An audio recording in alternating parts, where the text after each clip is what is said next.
Os jovens e os programas onde os jovens se incluem na Europa foi um dos temas centrais, é um dos temas centrais desta conferência sobre o futuro da Europa. É relevante saber que importância tem este programa Erasmus para os jovens europeus. Junta-se por videochamada Luís Alves, diretor precisamente da agência Erasmus. Muito boa tarde. Boa tarde. E, tendo em conta os desafios futuros, o envolvimento das gerações mais novas, a construção do futuro da Europa, este programa Erasmus continua a ser relevante e de importância prioritário. Mais do que continuar, neste momento é um programa não só renovado, como reforçado orçamentalmente e com novas oportunidades. A verdade é que o orçamento do Erasmus+, nos últimos 7 anos, foi de 14,7 mil milhões de euros. O orçamento nos próximos 7 anos será de 26,2 mil milhões de euros. Portanto, estamos a falar de uma quase duplicação do orçamento do Erasmus+, o que quererá dizer mais oportunidades de mobilidade para os jovens, mais oportunidades de aprendizagem, mais instrumentos de apoio às organizações de juventude e mais espaços de participação para os jovens. O Erasmus+, não tem apenas a dimensão de mobilidade entre estudantes, entre estabelecimentos de ensino superior, tem múltiplas outras dimensões que um orçamento mais robusto vai permitir apoiar. O que a União Europeia diz com esta ação, com este reforço orçamental, é que também vê neste programa Erasmus+, como no Corpo Europeu de Solidariedade, um instrumento de afirmação do próprio projeto europeu e de reforço da consciência de pertença a um projeto que juntos construímos. A ideia de um bloco europeu coeso, como tem sido esta tónica de apelo para o futuro. Quantos jovens já beneficiaram deste Erasmus+, desde o início até agora? Na área da educação não formal, nos últimos 7 anos, foram 50 mil jovens que participaram nestes programas ou que foram beneficiados de alguma maneira com estes programas. Foram mais de 1.500 os projetos financiados, cerca de 50 milhões de euros investidos neste domínio e, sobretudo, procurando fazer um programa muito inclusivo. O Erasmus não é um programa de inclusão, mas foi certamente muito inclusivo.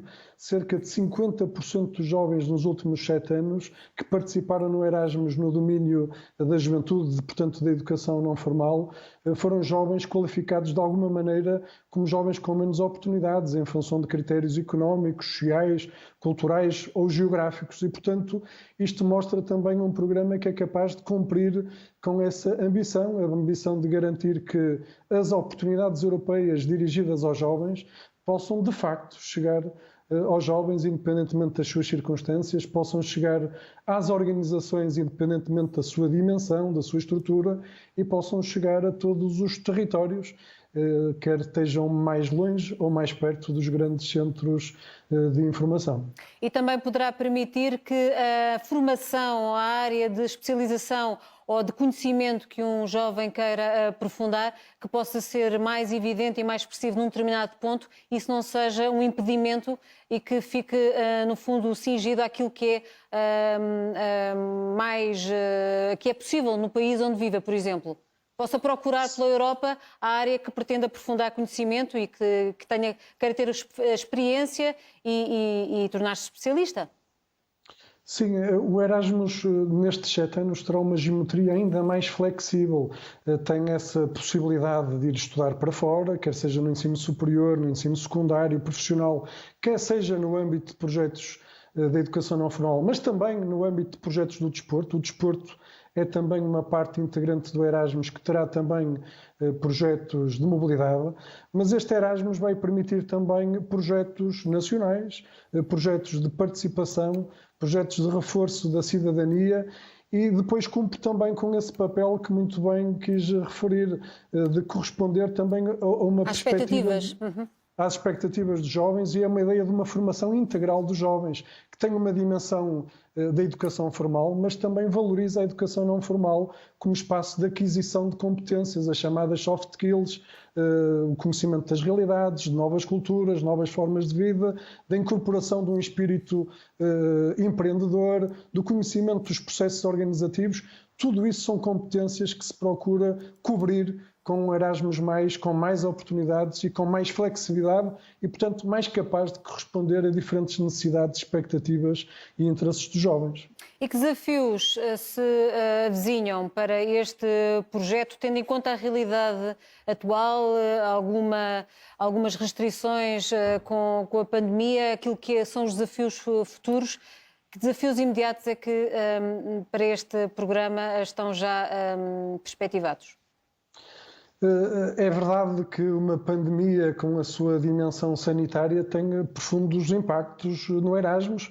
Isso foi particularmente evidente no âmbito da mobilidade no ensino superior, mas continua a haver mobilidades e apoio a projetos Erasmus noutros domínios. O programa flexibilizou-se, permitiu também mobilidades virtuais, da mesma maneira que nós, no âmbito das nossas profissões, podemos também adaptar e, portanto, teve até números históricos do ponto de vista da execução do programa. Nós tivemos o dobro de candidaturas em 2020 do que aquela que era a média dos 7 anos anteriores e, portanto, o Erasmus está a funcionar, está a cumprir o seu papel e está a gerar novas oportunidades, certamente mais flexíveis e adaptadas às novas circunstâncias.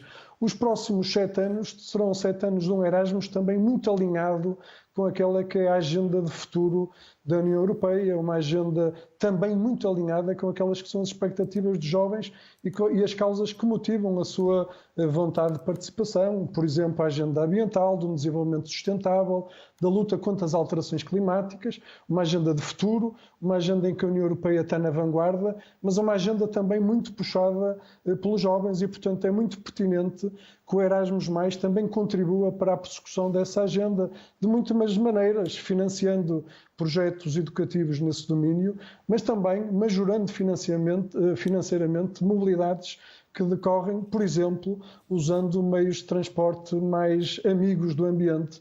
Por outro lado, a agenda digital, da transição digital, importante também para a Europa, do ponto de vista da sua competitividade, do ponto de vista da economia, mas também garantindo que essa transição não gere novos fatores de desigualdade e de exclusão e, portanto, essa dupla dimensão da importância económica e da competitividade, mas também da igualdade de oportunidades.